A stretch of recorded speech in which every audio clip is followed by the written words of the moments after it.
नमस्कार दोस्तों, JDM classes पे आपका हार्दिक स्वागत है। अभी तक आपने चैनल सब्सक्राइब नहीं किया है तो सब्सक्राइब ज़रूर करें, जिससे कि आपको लेटेस्ट नोटिफिकेशन मिलता रहे। और अब अपन चलेंगे, जो आपको 10,000 क्वेश्चन का बोला है उसमें से हर रोज़ 50 क्वेश्चन करने की कोशिश करेंगे। और इसमें जो भी क्वेश्चन हैं आपको निमी क्वेश्चन मिलेंगे और निमी पैटर्न में मिलेंगे, और साथ में जो ITI कर रहे हैं उनके लिए बहुत ही ज़्यादा महत्वपूर्ण रहेंगे, और साथ में कंपटीशन के लिए तो और ही ज़्यादा मोस्ट रहेंगे, क्योंकि कंपटीशन में ज़्यादातर क्वेश्चन सिंपल ही आते हैं और निमी में आते हैं, शुद्ध निमी में आते हैं। ठीक है, अब क्वेश्चन नंबर 1 की तरफ चलते हैं। सेशन पूरा देखें, 50 क्वेश्चन, जिसमें से आपको करीबन 10 से 15 के बीच में आपको मेन एग्जाम में मिलेंगे, चाहे कौन सा भी एग्जाम हो। ठीक है, तो इसमें पहले क्वेश्चन की तरफ चलें तो कौन सी युक्ति धूप को विद्युत ऊर्जा में बदलती है। तो ये सामान्य सी बात है, थोड़ी सी फास्ट चलेंगे। तो इसका आंसर क्या होगा? Photovoltaic cell. क्या होगा? Photovoltaic cell. क्वेश्चन नंबर 2 की तरफ चलें प्यारे बच्चों। तो क्वेश्चन नंबर 2 में है द्वितीयक सेल किस नियम से कार्य करता है। द्वितीयक जो सेल होता है वो किसके नियम पे? फेराडे के अपघटन नियम। फेराडे के 2 नियम होते हैं, उन पे कार्य करता है। तो इसका आंसर क्या होगा? फेराडे। क्या ये आंसर डी जो कर रहे हैं वो गलत है? तो इसका आंसर सी होगा, क्योंकि फेराडे ये जो चुंबकीय प्रेरण है ये मोटर जनरेटर वाला है, इसलिए। क्वेश्चन नंबर 3 में है विद्युत अपघट्य के दौरान एकत्रित द्रव्यमान की गणना करने का सूत्र क्या है। द्रव्यमान की गणना करने का सूत्र क्या है? तो इसका आंसर क्या होगा? बी। क्या होगा इसका आंसर? बी। नेक्स्ट क्वेश्चन की तरफ चलें तो बैटरी की क्षमता कैसे बताई जाती है। जो बैटरी की क्षमता है वो कैसे बताई जाती है? तो इसका आंसर क्या होगा? इसका आंसर आपका होगा डी। क्या होगा? एम्पियर घंटा में। ये सामान्य सी चीज़ है, सभी नियमी क्वेश्चन है। तो अभी अपन ये क्वेश्चन देख रहे हैं, इसके बाद में जो ऐसा लगे कि ये बहुत ही ज़्यादा मोस्ट है और इसे सॉल्व करना चाहिए तो वो सॉल्व भी करेंगे। ये तो आपको सिंपल क्वेश्चन दिखाई दे रहे हैं। ठीक है, उस दोष का नाम बताइए जिस कारण से द्वितीयक सेल में प्लेटें मुड़ जाती है। तो ये सिंपल सा है, ए ऑप्शन होगा बकलिंग दोष। बकलिंग दोष में ऐसा होता है प्यारे बच्चों कि उसमें प्लेटें टेढ़ी मेढ़ी हो जाती है। टेढ़ी मेढ़ी क्यों होती है? क्योंकि उसको अगर ज़्यादा चार्ज कर लें तो। ठीक है, इसके बाद क्वेश्चन नंबर 6 की ओर चलें तो 6 नंबर क्वेश्चन में दे रखा है कि विद्युत आवेश की इकाई क्या है। विद्युत आवेश की इकाई क्या है? तो विद्युत आवेश की इकाई क्या होती है? कूलाम होती है। क्या होती है? कूलाम होती है।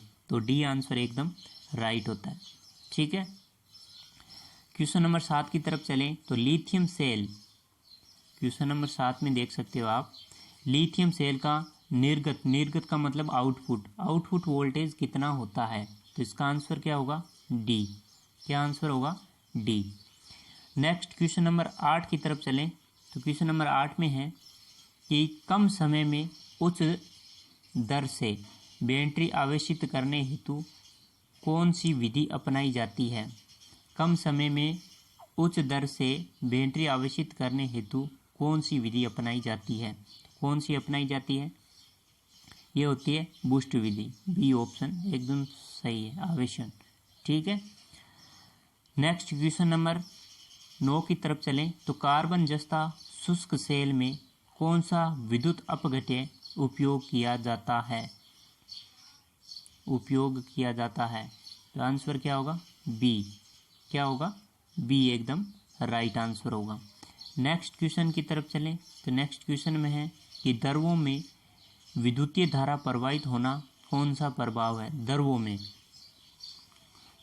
में विद्युत धारा प्रवाह होना कौन सा प्रभाव है। तो इसका आंसर क्या होगा? इसका आंसर होगा डी। क्या होगा? डी, रासायनिक क्रियाओं से। ठीक है, डी आंसर एकदम राइट होगा।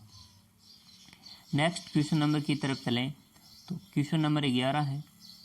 क्वेश्चन नंबर 11 आपके सामने स्क्रीन पे दिखाई दे रहा है कि सीसा अम्ल बैटरी में ऋणात्मक प्लेट बनाने हेतु कौन सा पदार्थ प्रयोग होता है। तो इसका आंसर क्या होगा? बी आंसर एकदम राइट होगा, स्पंजी शीशा। शीशा का मतलब जो आपने बाट वगैरह देखे होंगे उनके पीछे की तरफ होते हैं। बाट 50 ग्राम 100 ग्राम आपने देखा होगा, उसके पीछे संतुलन बनाने के लिए यूज़ किया जाता है, अगर आपने नहीं देखा तो। दूसरा बात अपन बैटरी में यूज़ करते हैं प्लेटों के रूप में। बैटरी में प्लेटें, नेगेटिव प्लेट एकदम एक एक्स्ट्रा रखी जाती है। इसका चैप्टर जब पढ़ेंगे अपन एकदम डिटेल से पढ़ेंगे। नेक्स्ट क्वेश्चन नंबर 12 है कि धातु सतह के क्षरण के नियंत्रण हेतु कौन सी तकनीकी प्रयोग होती है, कौन सी तकनीकी प्रयोग होती है। तो इसका आंसर क्या होगा, बी। क्या आंसर होगा, बी आंसर एकदम करेक्ट होगा।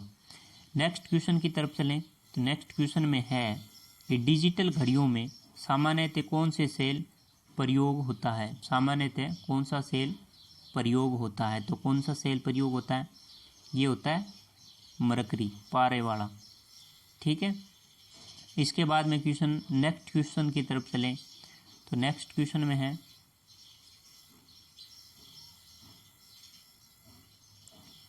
समांतर युग्मन परिपथ में यदि एक सेल को विपरीत ध्रुवीयता के साथ में संयोजित किया जाए तो क्या प्रभाव पड़ेगा। क्या प्रभाव पड़ेगा, लघुपतित मतलब शॉर्ट सर्किट हो जाएगा। ठीक है, ये आपको ध्यान में रखना है। नेक्स्ट क्वेश्चन की तरफ चलें। नेक्स्ट क्वेश्चन नंबर 15 है कि बैटरी आवेशक में फाइन सेलेक्टर स्विच का क्या कार्य है। तो क्या करता है, ये रेटिंग जो धारा होती है उसका चुनाव करता है। ठीक है। नेक्स्ट क्वेश्चन नंबर 16 की तरफ चलें तो 16 नंबर में क्वेश्चन क्या दे रखा है कि सौर सेल में तापमान के संदर्भ में निर्गत शक्ति पर क्या प्रभाव होगा। निर्गत शक्ति पर क्या प्रभाव होगा। तो इसका आंसर क्या होगा प्यारे बच्चों, आंसर होगा इसका डी। क्या होगा, डी ऑप्शन एकदम राइट होगा। ठीक है, तो ये ध्यान में रखना है, तापमान में कमी के साथ कमी। ठीक है। नेक्स्ट क्वेश्चन नंबर 17 की तरफ चलें तो 17 नंबर में क्वेश्चन दे रखा है कि बैटरी में आवेशन के समय हाइड्रोमीटर का क्या उद्देश्य है। हाइड्रोमीटर जो कांच की नली होती है, ठीक है, उसमें छोटे छोटे कांच के छर्रे भरे जाते हैं उसमें। ठीक है, ये ध्यान में रखना। ये निर्धारित करता है कि इसमें निर्धारित क्या करता है, ये विद्युत अपघटन का विशिष्ट जो गुरुत्व निर्धारण है वो करता है। तो इसका आंसर क्या होगा, D. Next question number 18, Faraday के विद्युत अपघटनीय के प्रथम नियम का सूत्र बताइए। देखो फेराडे के 2 नियम है इसमें बैटरी में। तो पहला नियम है वो कौन सा है, M बराबर ZIT। क्या होगा, M बराबर ZIT, ये होगा। ठीक है। इसके बाद नेक्स्ट क्वेश्चन नंबर 19 की तरफ चलें तो क्वेश्चन नंबर 19 में दे रखा है बच्चों कि सीसा अम्ल सेल में विद्युत अपघटन की सतह क्या उपयोग होता है, किस तरह क्या उपयोग होता है। तो इसका आंसर क्या होगा, डी आंसर बिल्कुल राइट होगा। सेशन को पूरा देखें जिससे कि आपको नॉलेज मिलता रहे। आंसर होगा डी। नेक्स्ट क्वेश्चन है कि परिपथ का कुल वोल्टेज क्या है। परिपथ का कुल वोल्टेज क्या है। तो इसका आंसर क्या होगा, परिपथ का कुल वोल्टेज 1.5 वोल्ट, 1.5 वोल्ट होता है। ठीक है, ये ध्यान में रखना। सरणी समांतर इसमें भी देखेंगे कैसे हुआ कैसे नहीं है। सेशन जब भी इसमें पढ़ेंगे ना बैटरी का, जब एकदम डिटेल से आपको बता देंगे। 21 नंबर क्वेश्चन दे रखा है, सीसा अम्ल सेल की आवेशन की रासायनिक क्रिया के दौरान धनात्मक प्लेट पर क्या आएगा। धनात्मक प्लेट पर क्या आएगा। तो इसका आंसर क्या होगा, बी आंसर एकदम राइट होगा। बी आंसर एकदम राइट होगा। ठीक है।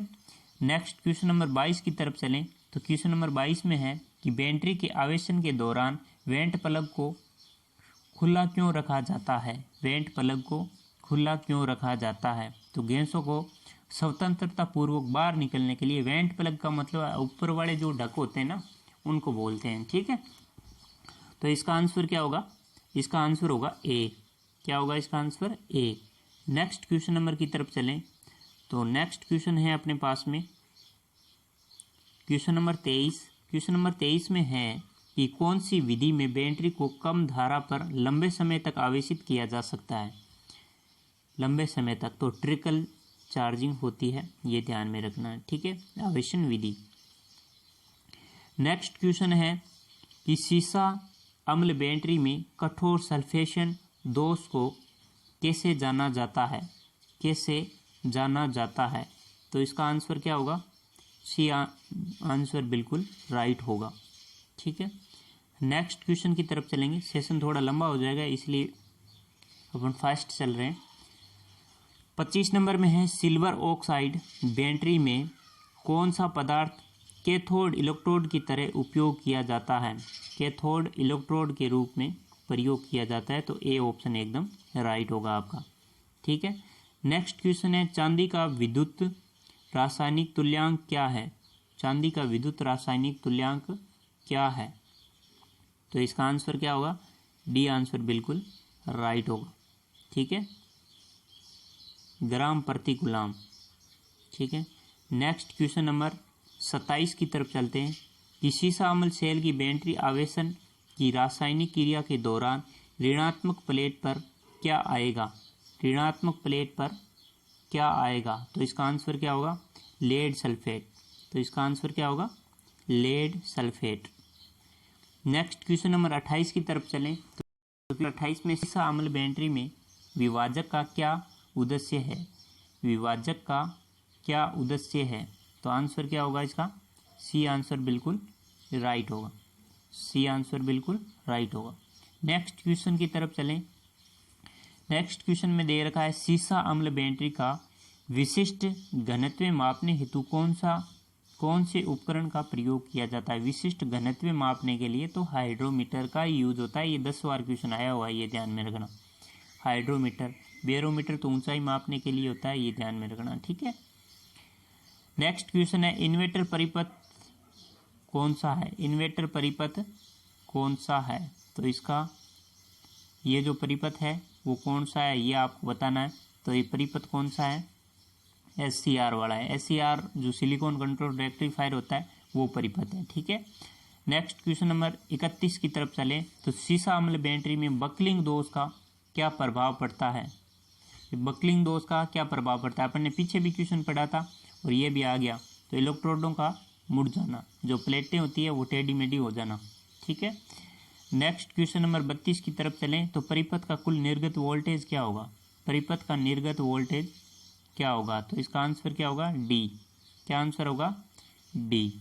ठीक है, ये चैप्टर पूरा डिटेल से पढ़ेंगे तो उसमें सब चीज़ें बता देंगे। नेक्स्ट 33 नंबर क्वेश्चन है कि शुष्क सेल में धनात्मक इलेक्ट्रोड के रूप में क्या प्रयोग होता है?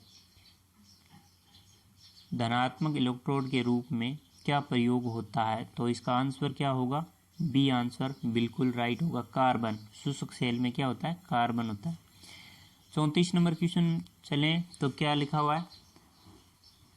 भार बढ़ने पर सेल के सिरों के वोल्टेज में क्या प्रभाव पड़ेगा? तो इसका आंसर होगा बी। क्या होगा?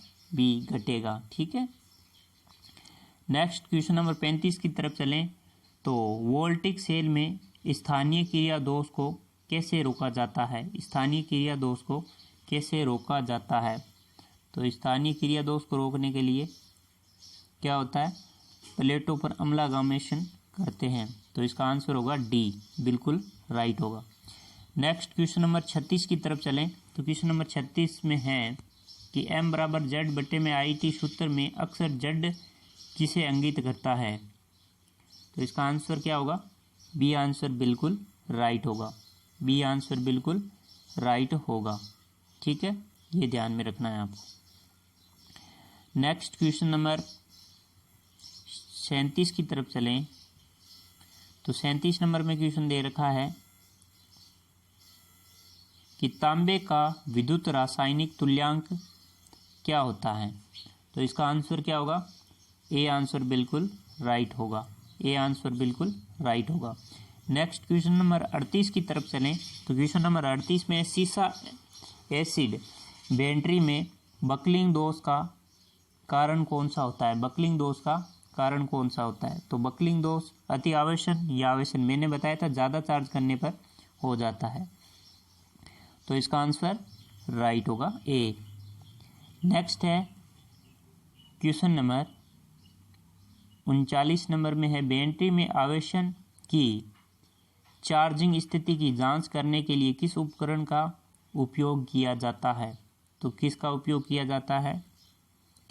उच्च आवेशन टेस्टिंग का, ठीक है, दर का। ये अपना लास्ट क्वेश्चन है।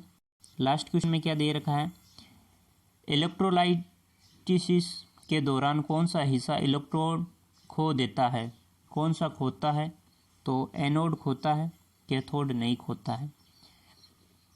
ठीक है, ये आज का सेशन है। आपको कैसा लगा कमेंट करके ज़रूर बताएं, ठीक है, जिससे कि आगे भी अपने को चैप्टर मिलते रहें निमी के क्वेश्चन। धन्यवाद।